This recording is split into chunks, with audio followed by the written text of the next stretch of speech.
pengacau itu menyebut namaku. Betul, Nini. Di kerajaan Kalinggapura, suasana mendadak berubah tegang ketika sekelompok orang asing yang entah dari mana tiba-tiba menyerang. Dewi Tantri yang terkejut melihat kekacauan itu segera turun tangan, melawan mereka dengan penuh keberanian. Namun, di tengah pertarungan, ia dikejutkan oleh kehadiran pemimpin mereka, seseorang yang ternyata berasal dari sebuah pulau bernama Pulau Momongan. Kesadaran akan situasi yang sebenarnya membuat Dewi Tantri menghentikan pertarungan dan menyambut kedatangan mereka dengan sikap lebih tenang. Meski begitu, sang pemimpin tidak tinggal diam, dengan penuh tanggung jawab, ia memerintahkan anak buahnya untuk mengganti segala kerusakan yang telah ditimbulkan dalam pertempuran tersebut.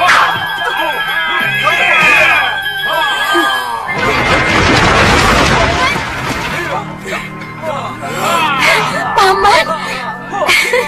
Tantri. Paman! Paman!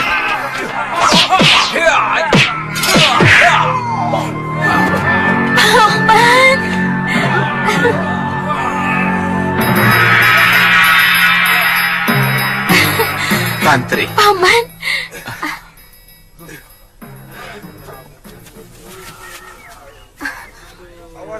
Kakang, ini Paman Brewok, anak buah kakek Kalapati dari Pulau Momongan. Paman? Paman? Iya. Tuan Penggawa, orang ini bukan orang jahat. Dia paman saya dari Pulau Momongan. Iya. Dia kasar, Nini.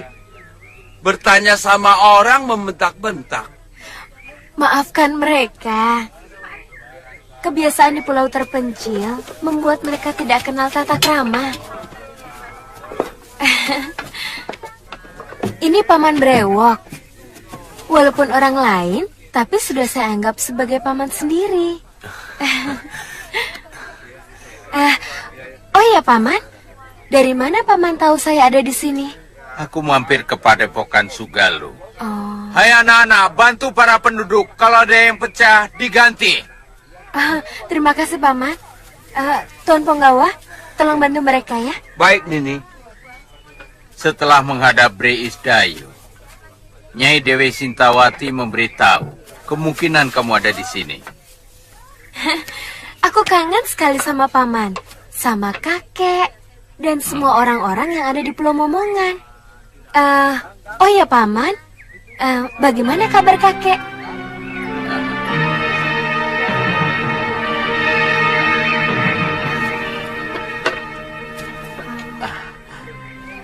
Tantri, kamu pasti sudah kangen sama kepiting rebus ya?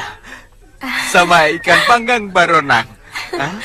Pepes teri, nasi liwet pakai air kelapa. Sementara itu, Aditya yang penasaran bertanya kepada Dewi Tantri tentang Pulau Momongan, sebuah tempat yang belum pernah ia dengar sebelumnya. Dengan suara lirih, Dewi Tantri mulai bercerita. Pulau Momongan adalah tempat pengasingan bagi mereka yang dihukum buang, sebuah pulau keras yang hanya memberikan dua pilihan, bertahan hidup atau mati. Tak hanya itu, di sana juga tersimpan kisah ayah Dewi Tantri. Ia adalah seorang pria yang tetap setia pada mendiang istrinya, menolak untuk menikah lagi meskipun desakan datang dari berbagai pihak, termasuk mertuanya yang tidak menyukai dirinya. Karena itu, ia memilih mengasingkan diri ke sebuah pulau terpencil di ujung Jawa, membawa serta kisah pilunya kepada penduduk Terima Pulau kenyataan Momongan. bahwa istriku Kumari Dewi meninggal karena sakit. Bukan Romo Kalapati saja yang mencintai dia. Aku lebih dari itu. Bahkan sampai sekarang aku tidak berniat untuk mempunyai istri maupun kekasih. Walaupun saat itu umur saya masih muda. Saat ini satu-satunya yang membahagiakan hidup saya adalah bertemu dengan anak saya, Kalyana Tantri. Titisan saya. Sebenarnya, Ki Demang menyadari kematian Nyai Kumari Dewi sudah kehendak Hyang Widi. Kenapa beliau mengusir Tuan? Saya kira Ki Demang ingin menjadikan Kalyana Tantri sebagai pengganti putrinya. Kamu tidak bohong. Kamu tidak bohong. Romo Kalapati sakit keras. Betul, Tuan. Sudah hampir 1 sasi tergolek di ambennya. Beliau selalu menyebut nama Nini Tantri. Beliau bilang, mau mewariskan peta harta karun yang ada di Pulau Hantu. Itu kenapa kami disuruh mencari Tantri sampai ketemu. Paman?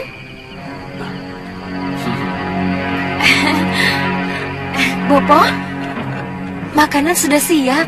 Oh, mari. Ayo. Mari. Ayo.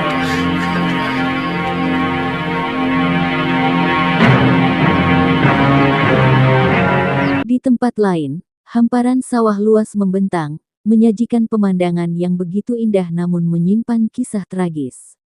Di sana, terlihat Suliwa dan Galuh Parwati, yang kini terjebak dalam tubuh seekor anjing. Kelaparan, Galuh Parwati yang terbiasa dengan makanan manusia menginginkan sesuatu yang lebih dari sekadar sisa-sisa. Dahulu ia adalah seorang manusia, tetapi takdir kejam mengubahnya menjadi anjing melalui kutukan sihir.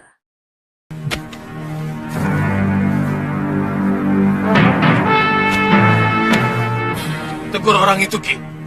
Ini tempat makan manusia, bukan untuk binatang. Baik, Den. Nanti saya tegur, Den. Sekarang! Iya, Den. Sekarang, Den. Sekarang. Maaf, Kisanak. Iya? Anjingnya jangan dibawa masuk. Pengunjung yang lain keberatan. Takut nafsu makan mereka hilang. Maaf Kisanak, saya tidak bisa berpisah dengan anjing kesayangan saya ini. Di rumah pun saya biasa makan dengan dia. Kisanak, ini tempat umum. Di rumahmu kamu boleh jungkir balik dengan anjingmu.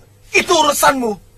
Tapi di sini kamu harus Dengan naluri tajam, Suliwa berhasil menemukan sebuah warung, berharap bisa mendapatkan makanan untuknya dan Dewi Galuh Parwati. Namun, harapan mereka sirna ketika seorang pelanggan yang sedang makan di sana justru marah besar dan memerintahkan pelayan untuk mengusir mereka.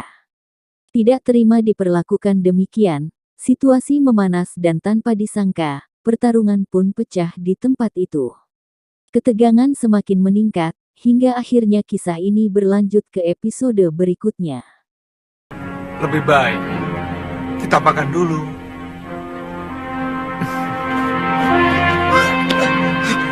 Hei! Kamu telah membunuh nafsu makan saya! Makanya saya mau keluar. Kamu pikir dengan pedang di punggungmu, kemudian nyari kami akan ciut? Kamu keliru. Jangan pamer kebenekaan di sini.